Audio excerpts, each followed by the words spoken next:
আষাঢ় মাস নয়, তবুও সেই সকাল থেকে একটানা বৃষ্টি পড়ছে। ছায়া চুপচাপ শুয়ে বেডের পাশে জানালার বাইরেটা দেখছে। বন্ধ থায় গ্লাসের গা বেয়ে এঁকে বেঁকে বৃষ্টির পানি নিচে পড়ছে। কেমন শীত শীত লাগছে ছায়ার। একটু বাদে নার্স ঢুকলো। ছায়ার জানা মতে নার্সগুলো সচরাচর রুক্ষ স্বভাবের হয়, কিন্তু ওই নার্সটি ব্যতিক্রম। মেয়েটি সর্বক্ষণ ঠোঁটের কোণে মিষ্টি একটা হাসি দিয়ে ঘোরে। দেখলে মন ভালো না হয়ে যায় কোথায়, তবুও ছায়ার বিষাদ কাটে না। এই যে ছায়া আহত হয়ে বেডে পড়ে আছে, একটু নড়লেই পেটের আঘাতটা চিনচিন করে অবশ করে তুলতে চায়। তবুও ছায়া ওর উপস্থিতিতে নড়ে চড়ে উঠে মাঝে মধ্যে। আজ অবশ্য নড়তে হলো না। মেয়েটি ওর মুখোমুখি দাঁড়িয়ে স্যালাইন চেক করছে। কেমন আছো ছায়া? এই তো, খুবই আস্তে করে জবাব দিল ছায়া। নার্স মেয়েটির নাম শিউলি। ওর কাজিন মিতু অপর বয়সী। এর মধ্যে মিতুর সাথে তার সখ্যতা গড়ে উঠেছে। ছায়াকে তাই তুমি করেই সম্বোধন করছে গতকাল থেকে।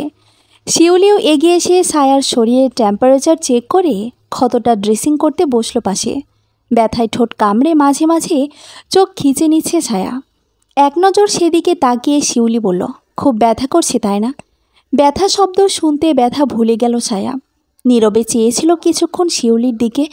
মেয়েটার জবাব শুনতে আগ্রহ নেই, ছায়ার নেই জবাব দেওয়ার আগ্রহ। পেটের ডান পাশে ছুরিঘাতে ভীষণ গভীর ক্ষতটা হয়তো মুছে যাবে, ব্যথাটাও বিলীন হবে ধীরে ধীরে।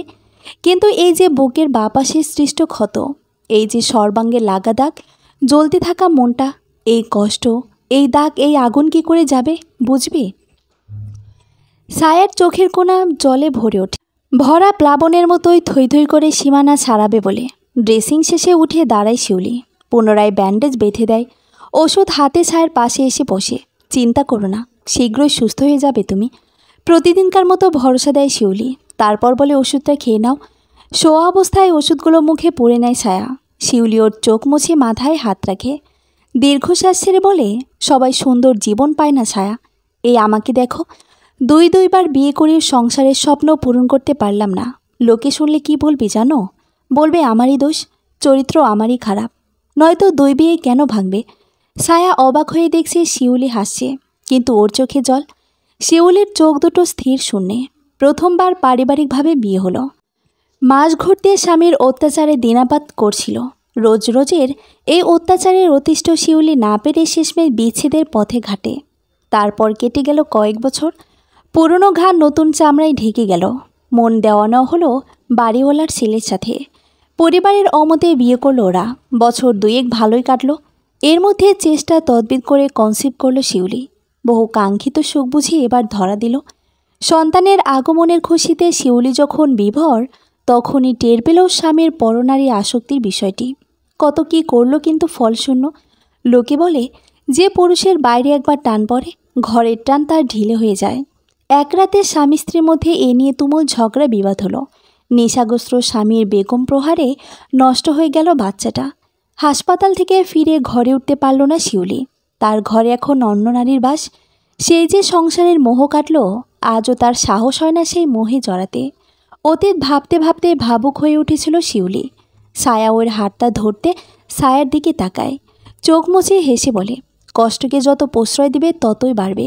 বেশি বেশি হাসবে, দেখবে কষ্ট তোমাকে দুর্বল করবে না, বুঝলে? ছায়া মৃদু হাসতে শিউলি উঠে দাঁড়ায়। ছায়া ওর হাতটা তখনও ছাড়েনি। শিউলি সেদিকে তাকাতে ছায়া বলে, আপনি বললেন হাসতে, কিন্তু হাসি যে আসে না শিউলি আপা। ছায়া বুঝতে পারে ও কাছে। শিউলি ওর দিকে ঝুঁকে বলে, কী চাও তুমি ছায়া? জানি না আপা। তা বললে তো হবে না বোন। তুমি কি চাও তাই যদি না জানো, তবে পর কী করে জানবে সেটা? কি বলবে বুঝতে পারে না ছায়া। শিউলি মুচকি হেসে ওর পাশে বসে বলে, এই যে আমি কি চাই জানো? নিজের ঠোঁটে সর্বক্ষণ লেগে থাকুক হাসি। তা যেভাবেই হোক, পরকে নিয়ে আমি আমার মতো করে ভাবি। কারণ নিজে ভালো না থাকলে আশেপাশের মানুষকে ভালো রাখা যায় না যে। আমাকে শিখিয়ে দিবেন? ছায়া বলল। শিউলি মুচকি হেসে বলল, এসব কি শেখানোর জিনিস? তুমি তোমার মনকে বোঝো। তোমার মন কিসে ভালো থাকে ভাবো, তারপর সে অনুযায়ী নিজের ভালো থাকাটা ঠিক বুঝে যাবে। আমার মনটা যে ভেঙে চুরে বিক্ষিপ্ত হয়ে আছে আপা, বোঝার মতো সিচুয়েশনে যে মোটেও নেই। এই ভাঙাচোরা মনটার ফার্স্ট এইড করো আগে। এটাই তোমার ভালো থাকার প্রথম স্টেপ হবে। তার আগে আমাকে বলো, ভালো থাকতে চাও তুমি? চাও নিজেকে ভালো রাখতে? সবাই তো চায় ভালো থাকতে। তাহলে অতীত আঁকড়ে ধরে থেকো না। যা ঘটেছে হয়েছে তা বর্তমানে এনো না আর। আমি যদি বলি ভুলে যাও সব, সেটা বলা হবে, কারণ অতীত ভুলে যাওয়া সহজ নয়, তোমার জন্য তো নয়। তাই বলবো ভুলে নয়, বরং অতীত স্মৃতি একপাশে রেখে এগিয়ে যাও। পথে বাধা আসবে অনেক, ডিঙ্গাতে পারলেই তুমি সফল। আমি কি পারবো? চেষ্টা করলে কি না পারা যায়? চেষ্টা ছাড়া সবই অর্থহীন। চেষ্টা করো, সুখী না হও স্বস্তি ঠিকই পাবে। জীবনের সুখ অতটাও জরুরি নয় স্বস্তি যতটা জরুরি। যথার্থ বলেছে শিউলি। এই যে ছায়া আহত হয়ে ব্যথায় কাতরাচ্ছে, কষ্ট তো হচ্ছে, তবে স্বস্তিও তো অনেক। আদ্রবের কাছ থেকে সে মুক্ত, প্রতি মুহূর্তের আতঙ্কে থেকে সে নিস্তার পেয়েছে। এই বা কম কিসের? নতুন করে বাঁচার আশা উকি দিল ছায়ার মাঝে। শিউলি বেরিয়ে গেল। ছায়া বুঝেছে পৃথিবীতে সবাই সুখী হয় না, তাই বলে তো জীবন থেমে থাকে না। জীবন তার নিজের নিয়মে চলে, আর এই চলাটা স্বস্তিদায়ক করতে ছায়া আপ্রাণ চেষ্টা করবে। তার জন্য তাকে সুস্থ হতে হবে, এই বেড থেকে উঠে দাঁড়াতে হবে। লক্ষ্য স্থির করে ছায়া। সামনে অনেক বাধা, সব পেরিয়ে যাওয়ার জন্য মনকে শান্ত রাখতে হবে। বাইরে বৃষ্টি থেমে গেছে, ধূসর ভীষণ চারপাশটায় একটু একটু করে উজ্জ্বল হচ্ছে। সদ্য স্নাত প্রকৃতি আনন্দে বাতাসের তালে তালে নাচে। ছায়া সেসব দেখতে দেখতে ঘুমিয়ে যায়। তুমি না হয় বাসায় গিয়ে একটু রেস্ট নাও। হাসপাতালের ওয়েটিং রুমে বসা রাবেয়া বললেন। সাদেক হোসেন কী যেন ভাবছিলেন। ভাবনা ছেদ হতেই দীর্ঘশ্বাস ছেড়ে বললেন, আমার আর রেস্ট? তুমি কি আরেকবার মেয়েটাকে দেখে আসো না? ছায়া ঘুমিয়ে আছে। নার্স বলল ঘুম ভাঙলে খবর দেবে। অপারেশনের পর থেকে স্বাস্থ্য একেবারে ভেঙে পড়েছে সাদেক হোসেনের। গত কয়েকদিনের ধকলে কাহিল হয়ে পড়েছেন। মাথাটা থেকে চক্কর দিয়ে ওঠে, কথা বলতে গেলে জড়িয়ে যায়। অপারেশনের জায়গাটায় ব্যথাও করে খুব, তবুও সব চেপে আছেন। মেয়েটার কষ্টের কাছে সব ভুলে যান। স্বামীর বিমর্ষ মুখটার দিকে তাকিয়ে রাবেয়া পিঠে হাত রাখেন। কি হয়েছে? আমার মেয়েটার কষ্ট কি কোনো দিন ফুরাবে না রাবু? ও কি শুধু কষ্টই পেয়ে যাবে জীবনভর? রাবেয়ার বুকটা হাহাকার করে ওঠে। তাড়াতাড়ি জবাব দিতে পারেন না। তাছাড়া জবাবই বা কী দেবেন? মেয়েকে তিনিও তো কম কষ্ট দেননি। স্ত্রীকে মুখ নিচু করে আঁচলে চোখ মুছতে দেখে সাদেক হোসেন কথা বাড়ান না। আদ্রুপের এমন একটা রূপ থাকবে তিনি যেন এখনও মানতে পারছেন না। মানুষ চিনতে তবে কি ভুল করলেন? করতেও পারেন। আপন ছেলেকে তো চেনা হয়ে ওঠেনি তার, কিন্তু কেন যেন আদ্রুপের জন্য মায়া হচ্ছে। বিষয়টা সবার কাছে স্বাভাবিক ঠেকবে না নিশ্চয়ই, কারণ এই ছেলেই দিনের পর দিন তাদের মিথ্যে বলেছে। কলিজার টুকরা মেয়ে ছায়ার ওপর অকথ্য অত্যাচার চালিয়ে শেষমেশ ছুরিঘাতের হত্যার প্রচেষ্টা চালিয়েছে। তারপরেই মনে হয় এসব তো সে ইচ্ছে করে করেনি। আদ্রুপের বন্ধু রায়ান তো বলল ছেলেটা মানসিক রোগে ভুগছিল। ভালো মন্দের পার্থক্য করার অবস্থায় সে ছিল না তখন। এমন একটা ছেলে মানসিক রোগী, সাদেক হোসেনের খারাপ লাগে কথাটা ভাবতে। আদ্রুপের বন্ধুটির সাথে প্রতিদিনই দেখা হচ্ছে তার। ভাবছেন একবার জিজ্ঞেস করবেন ছেলেটার এই রোগ সম্পর্কে। সাদেক হোসেন উঠে দাঁড়ান। রাবেয়া মুখ তুলে জিজ্ঞেস করে, বাসায় যাচ্ছেন? না, মেয়েটাকে দেখে আসি। রাবেয়া নিষেধ করতে গিয়েও থেমে গেলেন। স্বামীর যাবার পথে চেয়ে আছেন চুপচাপ। সাদেক হোসেন পায়ে বল পাচ্ছেন না, খুব ধীরে চলছেন। মেয়ের কেবিনের পাশে এসে দাঁড়াতে নার্স ভেতরে ঢুকতে নিষেধ করল। কয়েকবার অনুরোধ করলেও নার্সটার সিদ্ধান্ত বদলাতে পারলেন না। অগত্যা ফিরে যাবার জন্য ঘুরে দাঁড়াল। আসসালামু আলাইকুম আঙ্কেল। আদ্রুপের বন্ধু রায়ান এসে দাঁড়ালো সাদেক হোসেনের সামনে। সাদেক হোসেন সৌজন্যের হাসি হাসতে চাইলেন, কিন্তু পারলেন না। ওয়ালাইকুম আসসালাম। ভালো আছেন বাবা? সাদেক হোসেন শুকনো মুখে বললেন। রায়ান বলল, জি। ছায়াকে দেখতে এসেছিলেন? হ্যাঁ, কিন্তু। নার্সের দিকে চেয়ে থেমে গেলেন সাদেক হোসেন। রায়ান বললেন, আসুন আমার সাথে। রায়ান হাতটা ধরতে আদ্রুপের কথা মনে পড়ে গেল। ছেলেটা যতক্ষণ সামনে থাকতো সাদেক হোসেনের হাত ধরে রাখত। ওর কোনো আচার ব্যবহারে ঘূর্ণাক্ষরেও টের পায়নি সে অসুস্থ মানসিকতার। বরং বারবার মনে হয়েছে এমন ছেলে হয় না এই জামানায়। ছেলে না হয়েও এই ছেলের মতো সেবা যত্ন করেছে, যেখানে তার আপন সন্তান তার খোঁজ নিতে ভুলে গেছে। আদ্রুপের প্রতি এই মায়া হঠাৎই ম্লান হয়ে যায় সামনে আধশোয়া বসে থাকা মেয়েটাকে দেখে। চোখের সামনে বসে থাকা মেয়েটা যে তার ছায়া, কথাটা ভাবতে কষ্ট হয় সাদেক হোসেনের। চোখের নিচে কালি পড়িয়ে বসে গেছে, শরীর শুকিয়ে কাঠ হয়ে এসেছে। সমস্ত মুখ জুড়ে বেদনার করুণ ভাব। বুক ভেঙে কান্না ঠেলে আসে সাদেক হোসেনের। কোনো মতে সেটা লুকিয়ে মেয়ের পাশে বসেন। রায়ান পাশে দাঁড়িয়ে নার্সকে সায়ার বিষয়ে প্রশ্ন করেন। ওদের কথাবার্তায় সাদেক হোসেন বুঝলেন সায়া এখনও পুরোপুরি সুস্থ নয়। পেটে ঘা সারতে আরও বেশ কিছুদিন লাগবে। তবে তারা চাইলে কাল পরশুর মধ্যে সায়াকে বাসায় নিয়ে যেতে পারে, কিন্তু তার জন্য অনেক সাবধানতা অবলম্বন করতে হবে। সাদেক হোসেন চিন্তিত হয়ে পড়েন। এই হাসপাতালটি উন্নত, বিল মোটা অঙ্কের হবে সে বিষয়ে সন্দেহ নেই। এত টাকা কোথায় পাবেন তিনি? হঠাৎ মনে পড়ল তার জমিগুলোতে এখন বন্দিকুপ মুক্ত। আদ্রবি তো তাকে সব ফিরিয়ে দিয়েছে। মেয়েটার দিকে তাকিয়ে মনকে দুষলেন সাদেক হোসেন। আদ্রবের প্রতি মায়া হওয়া কি ঠিক? আজ মেয়েটার করুণ অবস্থা ওরই কারণে। আদ্রবের ওপর রাগ ক্ষোভ থাকা উচিত। আশ্চর্য তেমন কিছুই হচ্ছে না। আর হচ্ছে না বলেই লজ্জিত তিনি। মেয়ের দিকে সরাসরি তাকাতে পারেন না। ছায়া আব্বার অসহায় মুখটার দিকে আর চোখে তাকায়। বাপ মেয়ের সংকোচ চাহনি রায়ানকে অবাক করে। গম্ভীর পরিবেশটাকে সহজ করতে ওঠে বলে, তাহলে আগামী পরশুই হাসপাতাল ছাড়ার ডেট ফিক্সড? ছায়া এক পলক রায়ানের দিকে তাকিয়ে মাথা নিচু করে বসিয়ে আছে। সাদেক হোসেন কোনো কথা না বলে মেয়ের মাথায় হাত বুলিয়ে উঠে দাঁড়ান। রায়ান বুঝতে পেরেছে এদের সহজ করা সহজ নয়। ছায়ার দিকে কিছুক্ষণ তাকিয়ে সে বেরিয়ে আসে। ছায়া ওদের যাওয়ার দিকে চোখ রেখে ভাবে সেদিন রাতে এই রায়ান চৌধুরী তাকে আদ্রবের হাত থেকে বাঁচিয়েছিল। কি করে তা ছায়া সঠিক জানে না। তবে মিতু আপুর কাছে শুনেছে রায়ান আদ্রবের বন্ধু। আদ্রবের মতো উন্মাদের এমন ভালো একটা বন্ধু থাকতে পারে জেনে অবাকই হয়েছিল ছায়া। ভয়ও করে কেন যেন। হয়তো আদ্রবের কারণেই সহজে কাউকে বিশ্বাস করতে পারছি না। ছায়া শুনেছে সেদিন নাকি রায়ান আদ্রবের ফ্ল্যাটে গিয়ে ছায়াকে রক্তাক্ত অবস্থায় পড়ে থাকতে দেখে। তারপর ওকে হাসপাতালে ভর্তি করিয়ে বন্ধুর করা অন্যায়ের ন্যায় করছে সে। ছায়া বাইরের আলোয় চোখ রাখে। প্রখর রোদে চারিদিকটা জ্বলছে যেন, ঠিক ছায়ার চোখের মতো।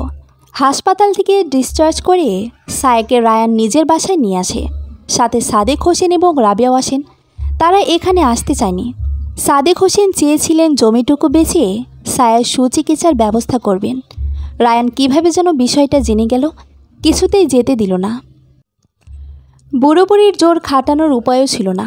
মনের মধ্যে সংকোচ আর খচখচানি নিয়ে তারা এলো রায়ানের উত্তরার বাড়িতে। এখানে এসেই জানতে পারলেন রায়ান এতিম। অল্প বয়সে এক অ্যাক্সিডেন্টে পিতামাতাকে হারিয়েছে। বড় দুঃখ হলো ছেলেটার জন্য।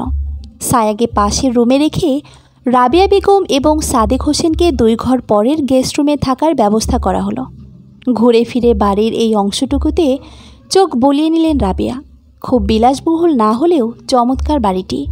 এত বড় বাড়িতে কেবল একটা মাত্র চাকর আর দারোয়ানকেই নজরে পড়ল রাবিয়ার।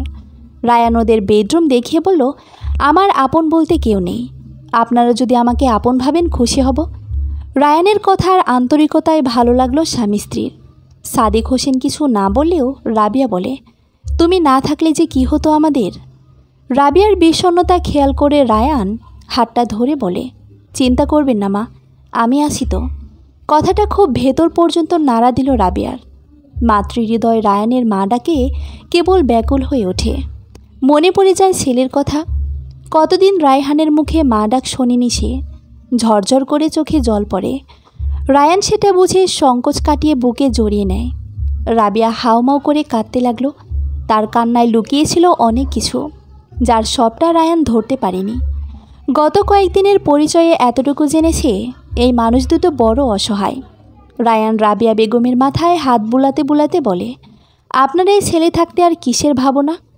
আজ থেকে আপনাদের সব ভাবনা আমার। রাবিয়া বাচ্চা মেয়ের মতো কাছে এখনও। সাদেক হোসেনের ভালো লাগছে না। আর কারোর ওপর বিশ্বাস করতে ইচ্ছা করে না তার। আদ্রবের পর তো নয়। সাদেক হোসেন একদৃষ্টে বাড়িটা দেখছে। বেঁচে থাকার স্বাদ কমে যাচ্ছে। পদে পদে অসহায়ত্ব, করুণা নিয়ে বেঁচে থাকার মানে হয় কেন? তবুও বাঁচতে হচ্ছে। মেয়েটার কথা ভেবে না চাইতেও বাঁচতে হচ্ছে তাকে। মেয়ের কষ্টে বুক ভারী হয়ে চাপা দীর্ঘশ্বাস বের হয়। পৃথিবীতে সবসময় সব কিছু প্ল্যান মাফিক হয় না, কিছুটা এর বাইরেও ঘটে। রায়ানের সর্বোচ্চ চেষ্টা যা চেয়েছে তাই যেন হয়, ব্যতিক্রম চাইছে না। তাই তো মন অপশনাল খুঁজছিল এবং পেয়েও গেল। মোবাইল ভাইব্রেট হতে বিছানা ছাড়ে রায়ান। পাশে সাহিত্যসজ্জার সঙ্গিনী তখন নিদ্রামগ্ন। তাকে দেখে মুচকি হেসে কলটা রিসিভ করলো। বাবা রায়ান, তাড়াতাড়ি একটু বাসায় আসতে পারবে? রাবিয়ার কণ্ঠে উত্তেজনা বুঝে রায়ান বেলকনিতে বেরিয়ে আসে। চাপা স্বরে প্রশ্ন করে, সব কিছু ঠিক আছে তো মা? রাবিয়া বলল, কি বলবো বুঝতে পারছি না, প্লিজ জলদি বাসায় আসো। রায়ান কিছুক্ষণ কপাল কুঁচকে কিছু ভেবে হঠাৎই উদ্বিগ্ন হয়ে ওঠে। ছায়া ঠিক আছে তো মা? ও ঠিক আছে। কিন্তু রায়ান আর কোনো প্রশ্ন করল না। আসি বলে কল কেটে চিন্তিত চেহারায় ভেতরে ঢুকল। তাড়াতাড়ি রেডি হয়ে চিরকুট লেগে ঘুমন্ত মেয়েটির পাশে রেখে দিল। দ্রুতপদে বেরিয়ে এলো হোটেল কক্ষ থেকে। গাড়ি স্টার্ট দিয়ে রওনা হলো বাড়ির পথে। গত কয়েকদিনের গরমে অতিষ্ঠ জনজীবন। কাঠফাটা রোদের তেজে সাদেক হোসেনের শরীর ঘেমে নেয় একাকার।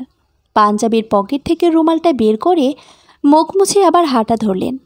বহু কষ্টে আদ্রুপ যেখানে আসে সেখানকার ঠিকানা জোগাড় করেছেন। অনেক সাহস নিয়ে মনে খুঁজতে বেরিয়েছেন আজ। রাস্তায় দাঁড়ানো লোকজনকে জিজ্ঞেস করতে করতে অবশেষে এসে পৌঁছালেন মানসিক হাসপাতালের সামনে। দারোয়ানের কাছে অনুনয় বিনয় করেও ভেতরে ঢুকতে পারলেন না। হতাশ হয়ে ফিরে এলেন হাসপাতালের অপোজিট পাশের একটা চায়ের টঙ্গে। ভর দুপুরে তেমন কেউ ছিল না।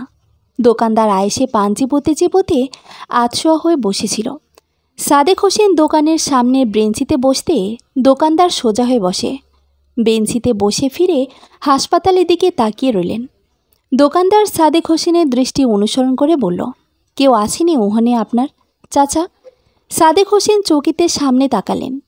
কখন এখানে এসেছে বসেছেন মনে করতে পারলেন না। পাছে দোকানদারের সামনে লজ্জিত হন সেই জন্য বললেন, হ্যাঁ মানে। সাদেক হোসেনের তোতলানো দেখে দোকানদার মৃদু হাসল। তারপর বলল, শরবত দেবো এক গ্লাস? হুঁ। চায়ের টঙ্গলা শরবত অফার করছে দেখে অবাক হলেন সাদেক হোসেন। এতক্ষণে তৃষ্ণার শরবতের নাম শুনে যেন মাথাচাড়া দিয়ে উঠল, কিন্তু মুখ ফুটে সহজে কিছু বলতে পারলেন না। গরমে হাঁসফাঁস করছেন, বুক ওঠানামা করছে দ্রুত। দোকানদার কথা বাড়ালো না, শরবত বানাতে লেগে গেল।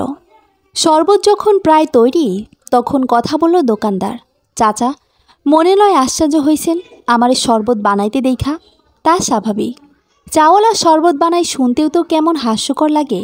কি আর করুম কন, গরিব মানুষ। দইরা টেহার লাইগায় হগলকামি করণ লাগে। যখন যেইডার চল সেইডার চায়ের লগে লগে বেশি। এই যে যেমন আপনি অহন আইছেন এই ভর দুপুরে, মগজ গলানোর রোদে চা খাইতে তো আর পারবেন না, নাকি পারবেন? সাদেক হোসেনের মনোযোগ হাসপাতালের গেটের দিকে। গেট পেরিয়ে একবার যদি ঢুকতে পারতেন, ছেলেটা কী হালে আছে একবার চোখের দেখা দেখতে পেলেও শান্তি পেতেন। দোকানদারের কথা অনিচ্ছার সত্ত্বেও শুনতে হচ্ছে এখানে বসে। সমস্যা হচ্ছে চট করে জবাব দিতে পারলেন না। কেমন জড়তা ঘিরে ধরেছে কণ্ঠে। খুব সম্ভবত অতিরিক্ত গরমের দরুন এমন হচ্ছে। দোকানদার বুঝল কিনা কে জানে। জবাবের প্রতীক্ষা না করে গ্লাসটা বাড়িয়ে বলতে লাগলো, তা কি হয় আপনার? কে? অর্ধেক শরবত শেষ করে গ্লাসটা দুহাতে ধরে আসে সাদেক হোসেন। শরীর ভালো বোধ করছেন শরবতটুকু পান করে, ক্লান্তি কমেছে।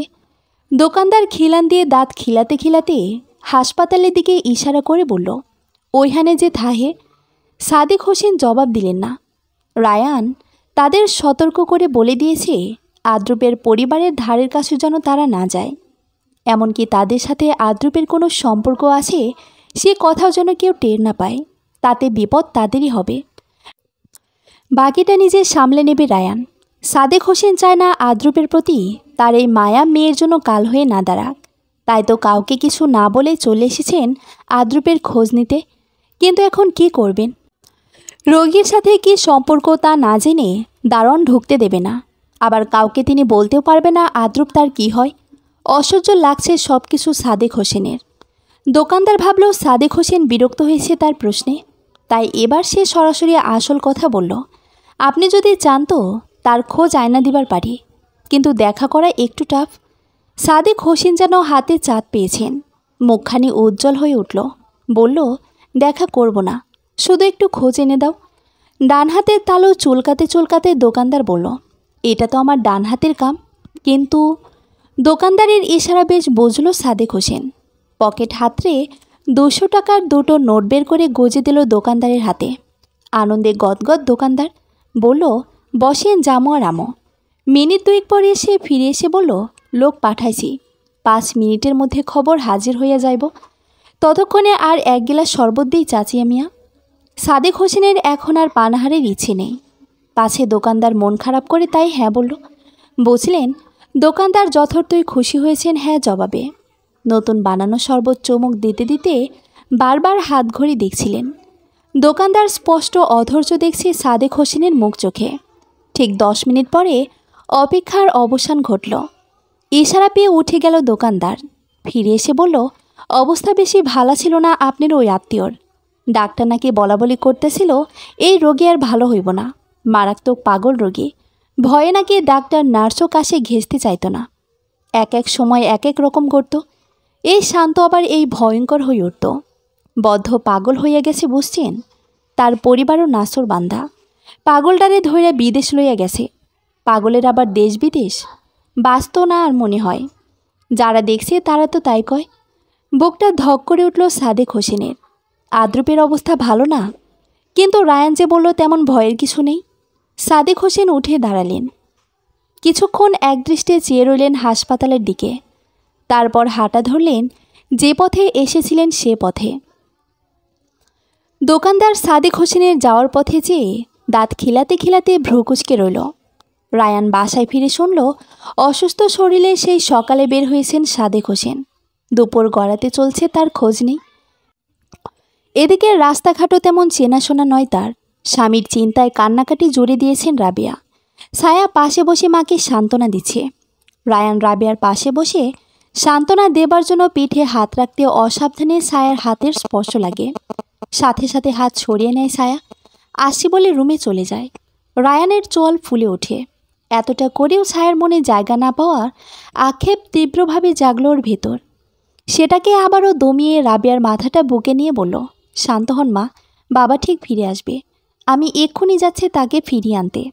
তার আগে আপনাকে কান্না থামাতে হবে। রাবেয়ার দু চোখ মুছে মুখোমুখি বসিয়ে পুনরায় বলে, আমি যাব আর বাবাকে নিয়ে এক্ষুনি ফিরব। ততক্ষণের লক্ষ্যে মায়ের মতো নো কান্না নো চিন্তা, ওকে? কোনো মতে চোখের জল রুখে রায়ানের মাথায় হাত রাখে রাবেয়া, তুই কেন আমার পেটের সন্তান হলি না বাবা? তোর মতো ছেলে পাওয়ার ভাগ্য কেন হলো না আমার? আমি তো আপনারই ছেলে মা। পেটে না ধরলেও আপনি আমার মা। হ্যাঁ, তুই আমারই ছেলে, আমারই। রায়ানের চিবুক ছুঁয়ে আঙ্গুলে চুমু খায় রাবেয়া। রায়ান রাবেয়ার হাতের পাতায় চুমু খেয়ে উঠে দাঁড়ায়।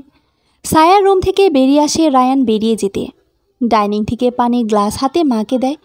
রাবেয়া পানি পান করতে করতে মেয়ের মুখের দিকে তাকিয়ে থাকে। নীরস মুখটা বলে দিচ্ছে রায়ানের সাথে রাবেয়ার এই সম্পর্ক পাতানো সে অপছন্দ করছে।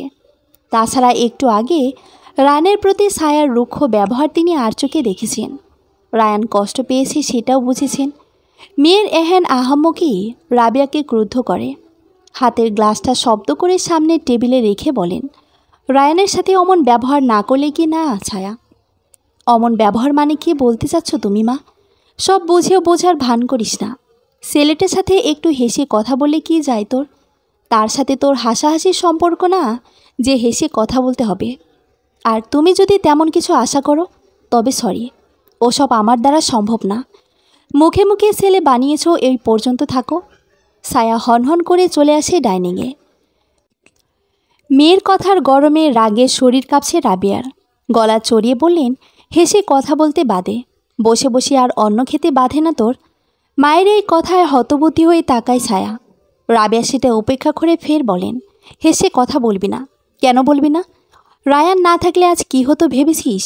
এই যে বেঁচে আছিস কার দয়ায়? বাপ মেয়েতে মুখ রাখার সব পথ বন্ধ করে দিয়েছিস। গ্রামে গ্রামে তোর বিয়ের খবর রটে গেছে। বাড়ি ফেরার মুখ তোরা দুইজন রেখেছিস।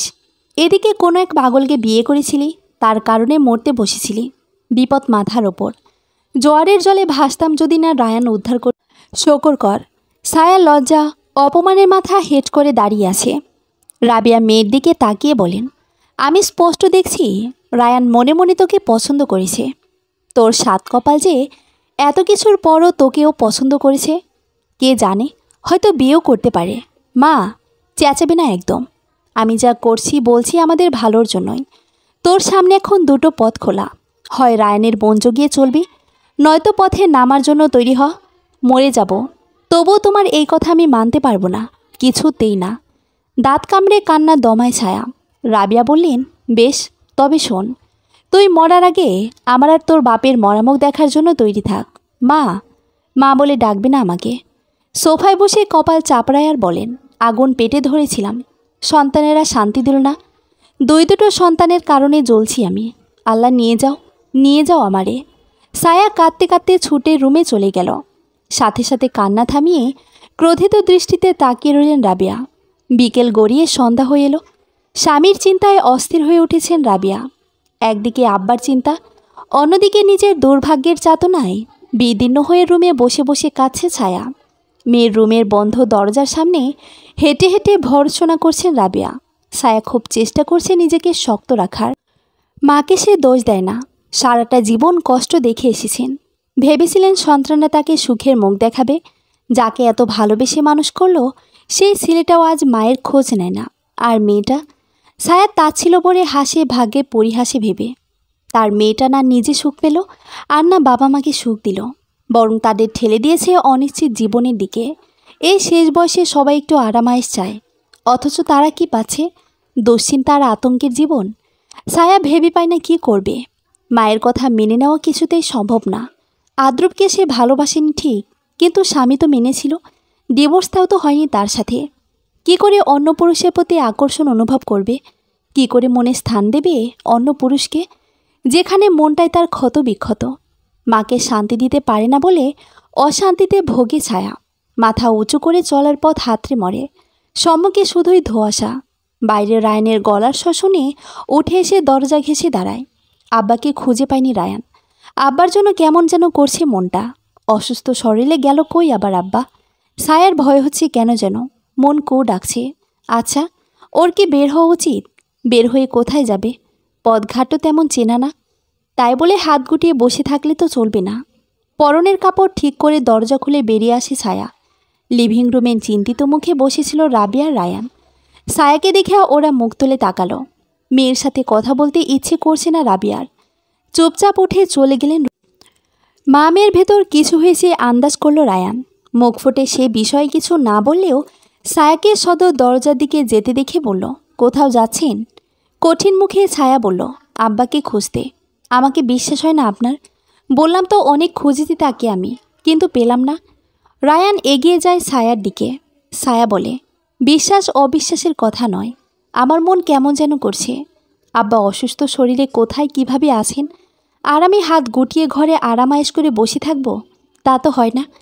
ছায়াকে এই পরিস্থিতিতে আটকানো ঠিক হবে না বুঝতে পেরে রায়ান বলল, চলুন, আমিও যাচ্ছি। তার দরকার হবে না, আমি একাই যেতে পারবো। প্লিজ ছায়া, নিষেধ করবেন না। বাবার জন্য এমনিতেই টেনশন হচ্ছে, আপনাকে একা যেতে দিলে মরেই যাব। রায়ান ভাবেও নেই শেষ কথাটা মুখ দিয়ে বের হবে। অস্বস্তি বোধ করল ছায়ার চোখে চোখ পড়তে। সংকোচে চোখ নামিয়ে দ্রুত গাড়িতে গিয়ে বসল। রায়ানের শেষ কথায় হতবম্ব বনে গিয়েছিল ছায়া। স্থির চোখে শক্ত হয়ে দাঁড়িয়ে রইল। নিজেকে সামলে হেঁটে গেল গাড়ির দিকে ধীর পায়ে। রাতের আধার ফুঁড়ে জ্বলছে হেডলাইটের আলো। ফুটপাতে পর্সা সাজিয়ে বসেছে ক্ষুদ্র ব্যবসায়ীরা। সেখান থেকে ছিটকে আসছে বৈদ্যুতিক চার্জার বাতির আলো।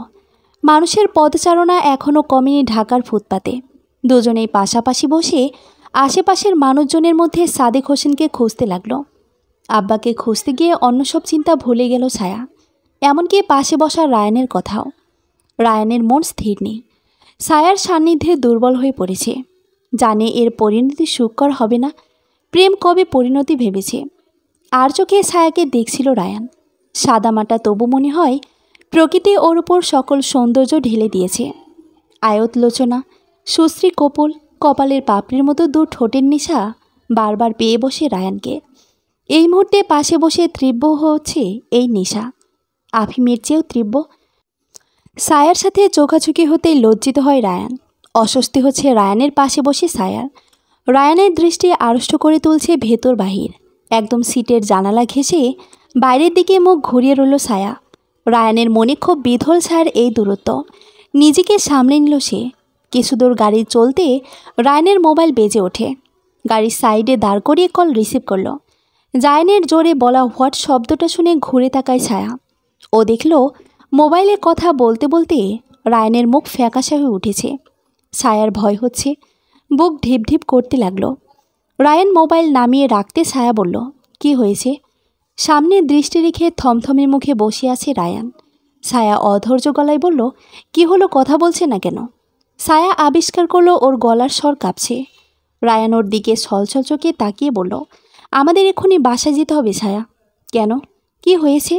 আশ্চর্য, আপনি জবাব দিচ্ছেন না কেন? আমাকে কিছু জিজ্ঞেস করবে না প্লিজ। রায়ানের গলা ধরে আসে। ছায়া রায়ানের দিক থেকে চোখ সরালো না। চোখের জলে ওর গাল ভিজতে লাগলো। পাশে বসে রায়ান রাগী স্বরে বলল, ফর গড সেক কাঁদবেন না। ছায়া এবার করতলে মুখ ঢেকে কাঁদতে শুরু করে। রায়ানের শরীর অসাড় হয়ে আসছে ছায়ার কান্নার শব্দে। দুজনে বাসায় ফিরে দেখে গেটের সামনে পুলিশ, আশেপাশে উৎসুক জনতা। এলোমেলো পায়ে ছায়া ভেতরে ঢুকে দেখল আব্বার মুখ। নিথর নিষ্প্রাণ সাদেক হোসেনের দেহটা গলা অবধি সাদা কাপড়ে ঢেকে আছে লিভিং রুমের ফ্লোরে। ছুটতে গিয়ে মুখ থুবড়ে পড়ল ছায়া। রায়ান এগিয়ে এসে ধরে দাঁড় করাতে নিজেকে ছাড়িয়ে ছুটে আব্বার মাথার পাশে গিয়ে বসল।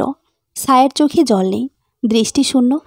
কাপা হাতে আব্বার সেলাই করা মুখটায় হাত রেখে শিউরে উঠল। ঠান্ডা। আব্বা গো বলে চিৎকার করে মূর্ছা গেল। ছায়ার অচেতন শরীর ফ্লোরে পড়ার আগেই দুবাহতে টেনে বুকে লুকিয়ে নিল রায়ান। কিছুতেই চোখের পানি ধরে রাখতে পারছে না সে।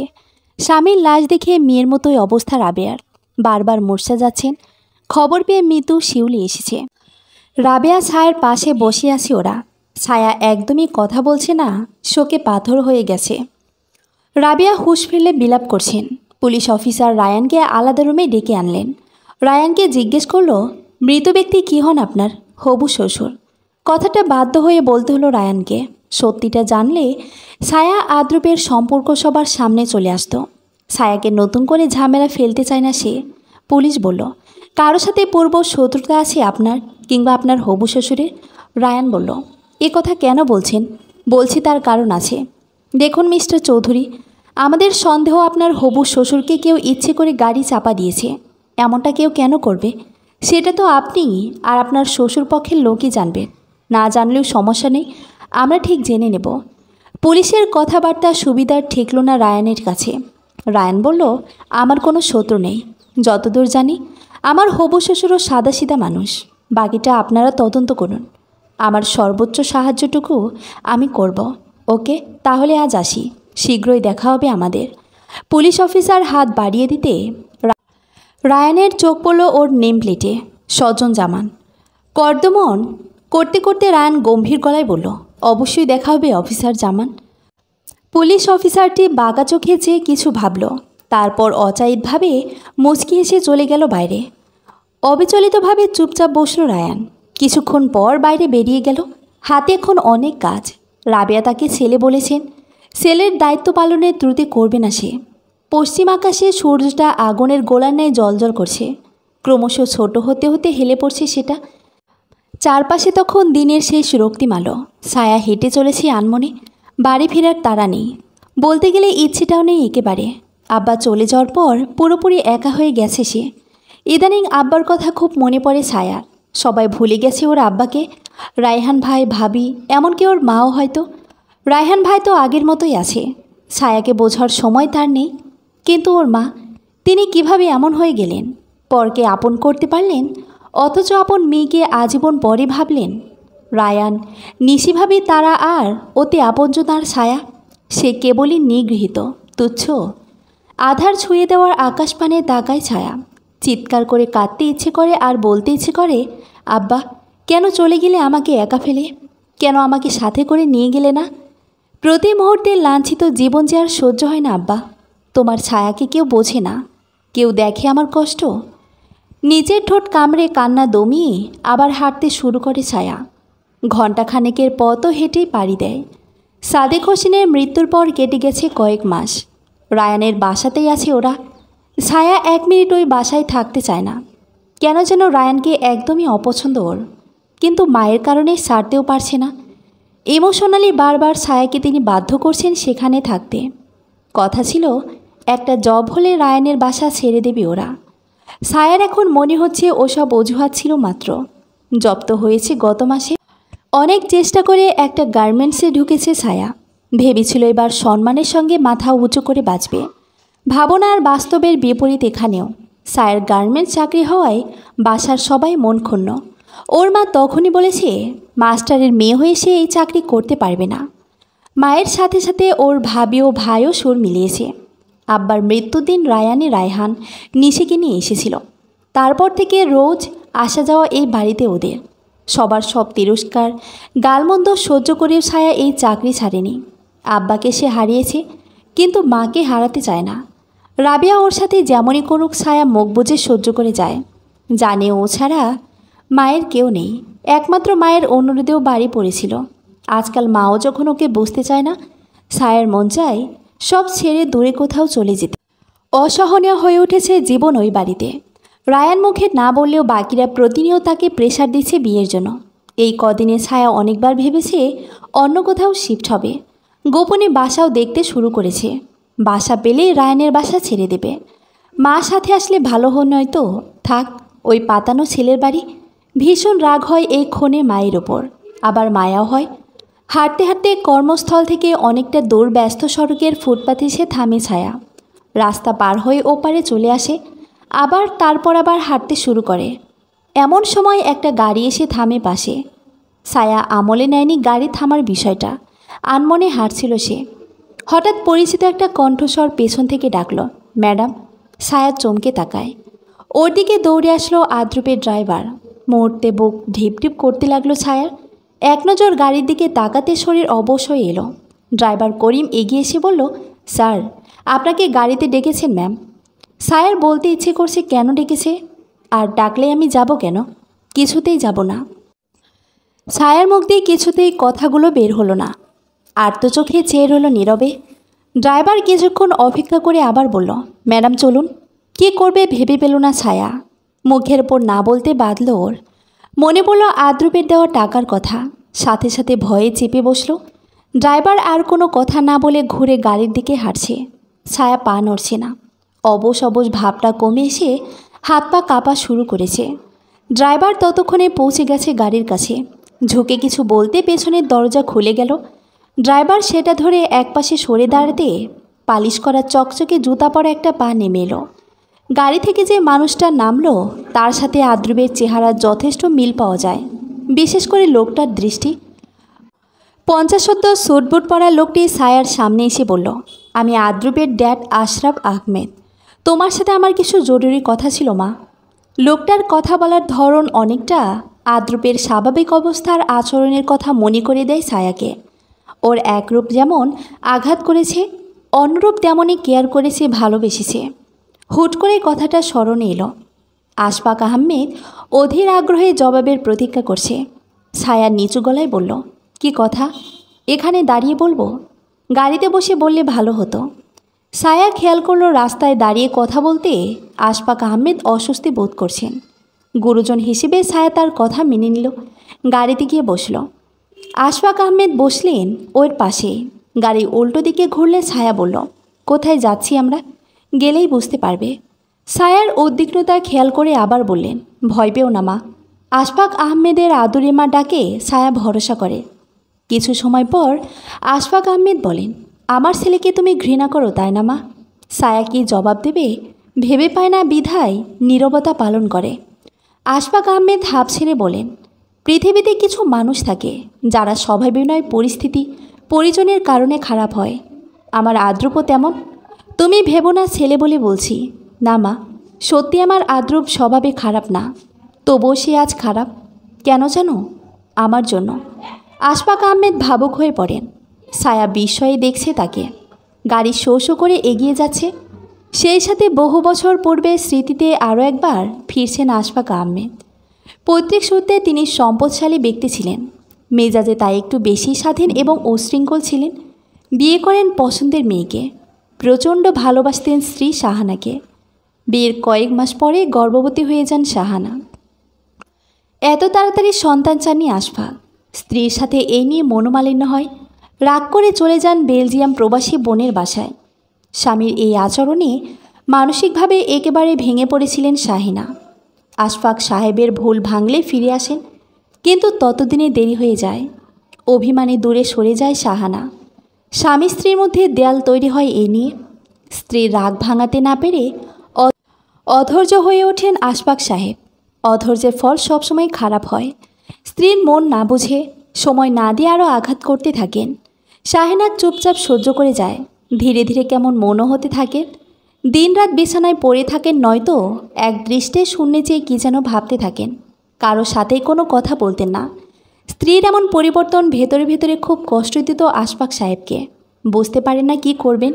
একটা ভুল তার সব কিছু এলোমেলো করে দিল। হতাশা তাকে নেশায় ডোবাতে থাকে। সেদিন নেশা করে রাগের বশে ফেলেই বললেন, এমন চলতে থাকলে তাদের আর একসাথে থাকা হবে না। শাহানা তখনও কিছু বলেনি। আস্তে করে উঠে চলে যান ছাদের দিকে। কিছুক্ষণ পর শুনতে পান শাহানার চিৎকার। সিঁড়ি পিছলে পড়ে যায় শাহানা। তড়িঘড়ি করে তাকে ভর্তি করা হয় হাসপাতালে। ইমার্জেন্সি রক্তের প্রয়োজন ছিল। নেশার ঘোরে গাড়ি চালিয়ে গেলেন ব্লাড ব্যাংকে। ব্লাড নিয়ে ফিরে আসার সময় অ্যাক্সিডেন্ট ঘটল। কোনো কিছু খেয়াল না করে ফিরে এসেছিলেন তিনি। পেছনে কার কী ক্ষতি হলো ঘুরেও দেখলেন না। এসে দেখেন তার নিজেরও অপরিণীয় ক্ষতি হয়ে গেছে তার। আদ্রুপকে জন্ম দিয়েই পৃথিবীর মায়া ছেড়ে চলে গিয়েছিলেন শাহিনা। এক মুহূর্তে সব শেষ হয়ে গেল আশফাক সাহেবের।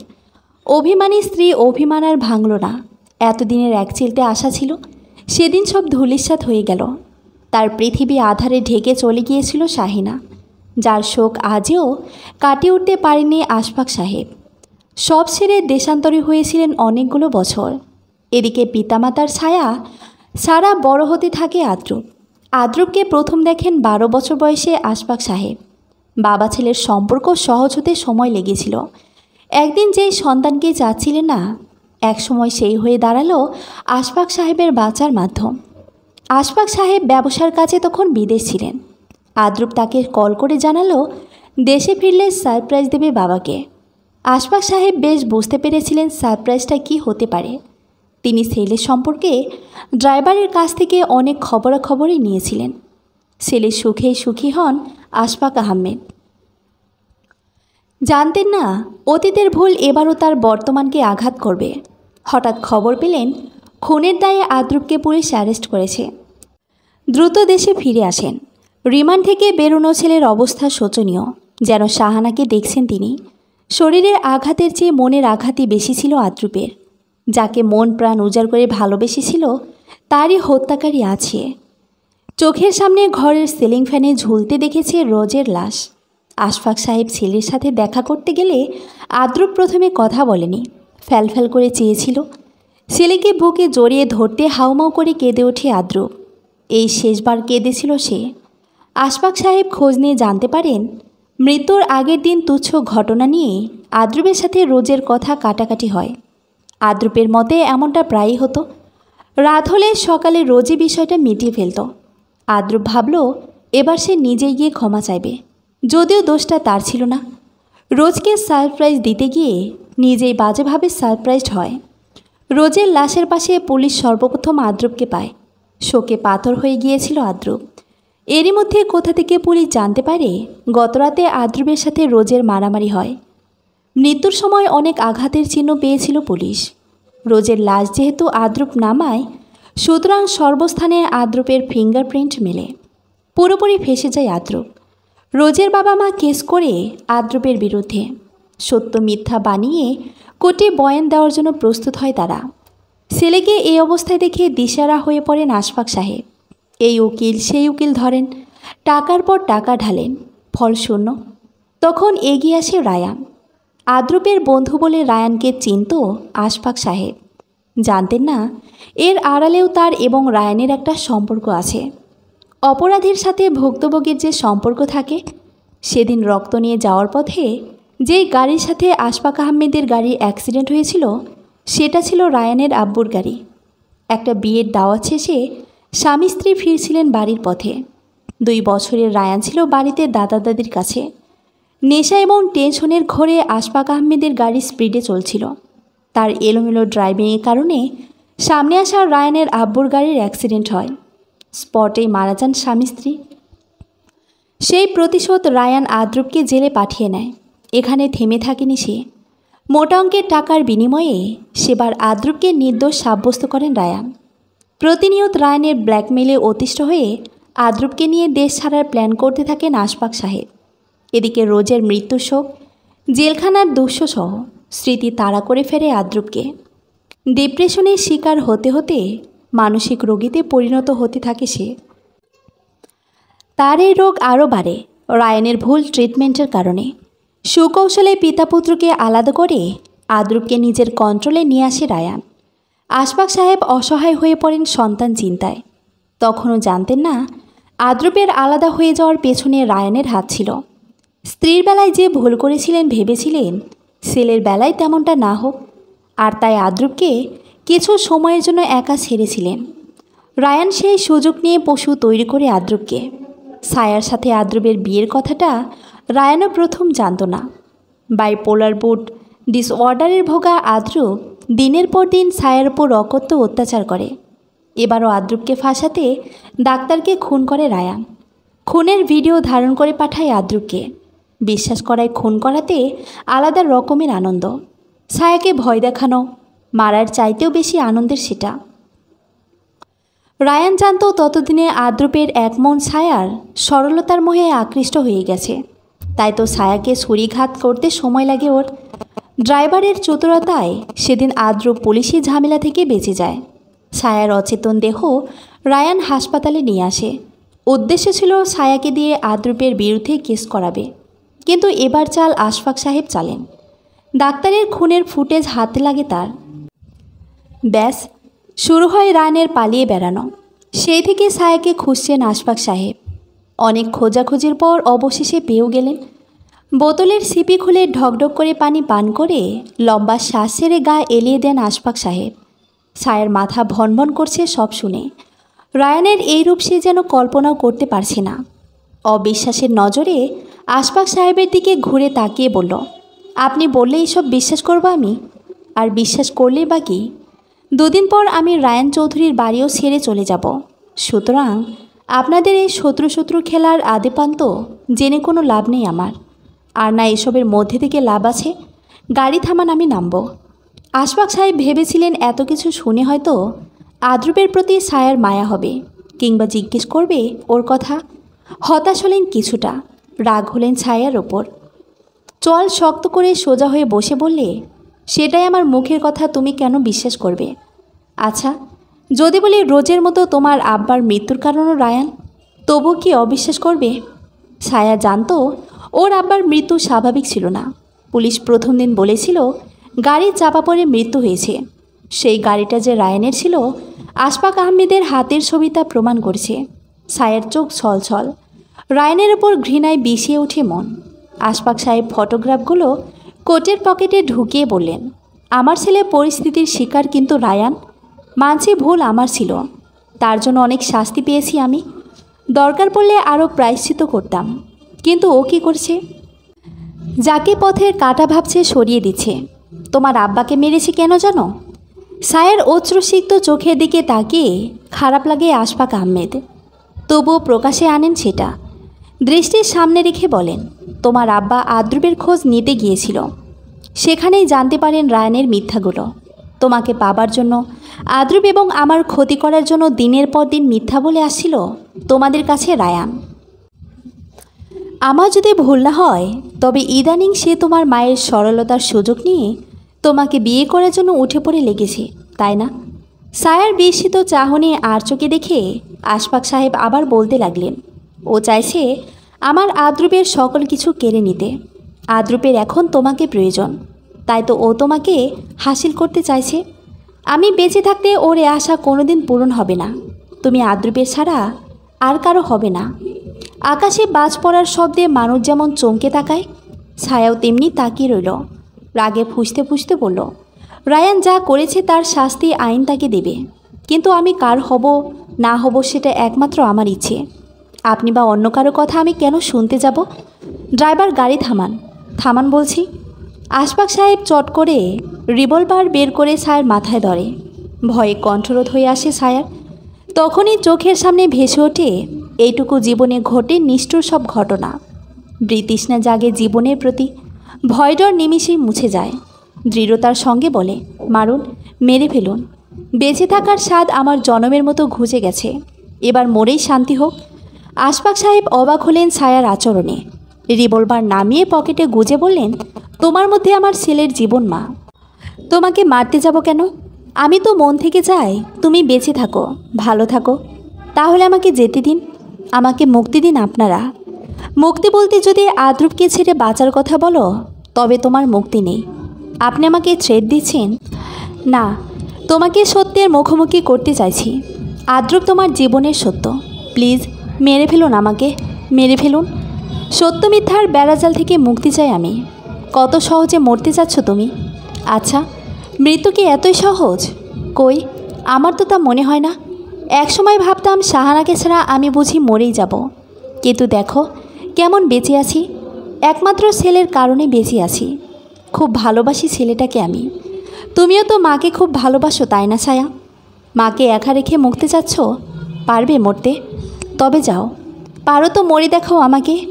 আমি তো আপনার মেয়ের মতো। আমার সাথে এমন কি করে করতে পারছেন? আপনার মেয়ে হলে কি এমন করতে পারতেন? আশফাক সাহেব চুপ করে গেলেন। অনেকক্ষণ কোনো কথাই বললেন না। আর রিভলভার পুনরায় বের করে ছায়া এবং তার মাঝে রেখে বললেন, ঠিকই বলেছ, তুমি আমার মেয়ে হলে এমনটা করতাম না আমি। কিন্তু কি করব বলো মা? সন্তানের জীবন আশঙ্কা আমাকে নিষ্ঠুর করে তুলেছে।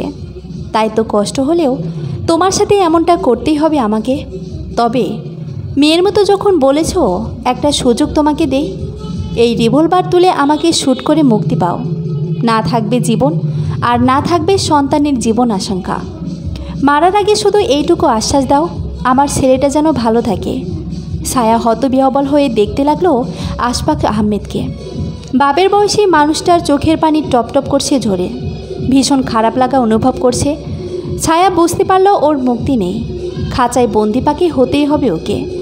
গাড়ি এসে থামলো রায়ানদের বাড়ির অদূরে। আশফাক সাহেব চোখ মুছে বললেন, আমার ছেলের সুস্থতার জন্য তোমাকে আমি ভিক্ষে চাইছি মা।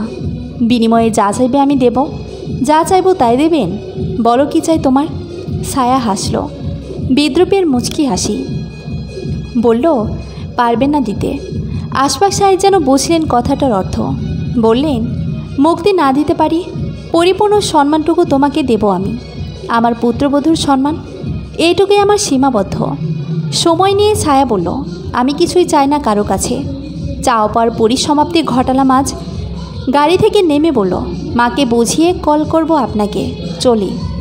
আশফাক আহমেদের ঠোঁটের কোণে হাসি। তিনি জানেন এরপর যা হবে সব তারই অনুকূলে। ছায়া হেঁটে চলে এলো রায়ানের বাড়ির গেটের সামনে। ঘৃণায় মুখ বিকৃত করে উঠছে। আব্বার খুনির বাসা ছিল এতদিন সে। গেট পেরোতেই দেখল রায়ানের হাতে হ্যান্ডকাপ পরিয়ে বের হচ্ছে পুলিশ। বাড়ির ভিতর থেকে রাবেয়া ছুটে এসে মেয়েকে জড়িয়ে পাগলের মতো কাঁদতে লাগলেন। রায়হান তর্জনী তুলে রায়ানকে বলছে, তোকে আমি ফাঁসিতে ঝুলাবো, আমার বৃত্তি হত্যার শোধ নিয়েই ছাড়ব।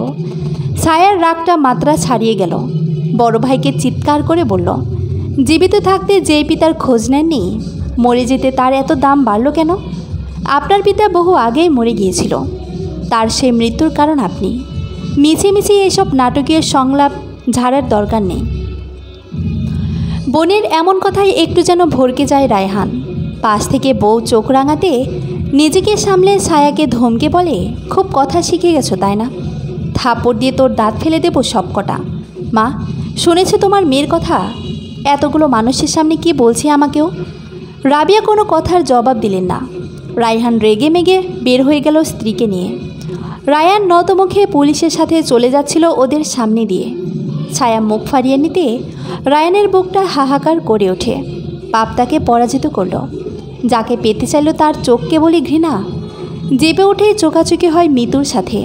ঘৃণায় সে মুখ ফিরিয়ে উল্টো দিকে হাঁটা ধরল। ভুল মানুষকে বিশ্বাস করে ঠকেছে মিতু, সেই মাসুল জীবনভর দিতে হবে। সারা পথ কাঁদতে কাঁদতে গেল মিতুর। ছায়া মাকে নিয়ে বাইরে বেরিয়ে গেল। রাবেয়া কাঁদতে কাঁদতে কাহিল হয়ে গেছেন। রায়ানকে তিনি ছেলের মতোই ভালোবেসেছিলেন। সেই ছেলেই যে তার এত বড় সর্বনাশ করবে ভাবতেও পারেননি। ছায়াকে বললেন, আমাকে গাড়িতে উঠিয়ে দে ছায়া। কেন? কোথায় যাবা তুমি? বাড়ি চলে যাব। মানুষের বাড়ি বাড়ি কাম করে বাকি জীবন পার করব, তবু আর ভরসা করব না কাউকে। আমি বেঁচে থাকতে আমার মাকে কাজ করতে হবে না, চলো আমার সাথে। না, আমার কারণে অনেক কষ্ট হয়েছিস তুই, আর না। মিতুকে বলে যাব, ও তোকে দেখে রাখবে। আমার সাথে থাকলে শুধু কষ্টই পাবি। তোমাদের দুঃখ আমার প্রিয় মা, তোমাকে একা কোনো দিন ছাড়ব না আমি। মাকে জড়িয়ে ধরে ছায়া। রাবেয়া কাঁদতে কাঁদতে বলেন, যেতে দে আমাকে, অনেক কষ্ট দিয়েছি তোকে, কে জানে ভবিষ্যতেও আর দিতে পারি। না, তোমাকে কোথাও যেতে দেব না। কষ্টকে গলায় পরে নিয়েছি আমি, এখন আর ভয় কি? মেয়ের ভাবলিস মুখটা দেখে কান্না ভুলে যান রাবেয়া। লজ্জায় চোখ নামিয়ে নিজেকে নিজে তিরস্কার করতে থাকেন। মাকে নিয়ে ছায়া কিছু দূর এগোতে আশফাক আহমেদের গাড়ি দেখতে পায়। গাড়িতে গিয়ে বসে ওরা। রাবেয়াকে নিজের পরিচয় দেন আশফাক সাহেব। মেয়ের কঠিন মুখটা এতক্ষণে নজরে পড়ে রাবেয়ার। ছায়ার স্থির চোখ দুটোতে কেবলই যেন নিরাশা। এটাই যেন জীবন। উদ্বিগ্নতার লেশমাত্র নেই আর ওর মধ্যে। ওরা চলে আসে আশফাক সাহেবের উত্তরার বাড়িতে।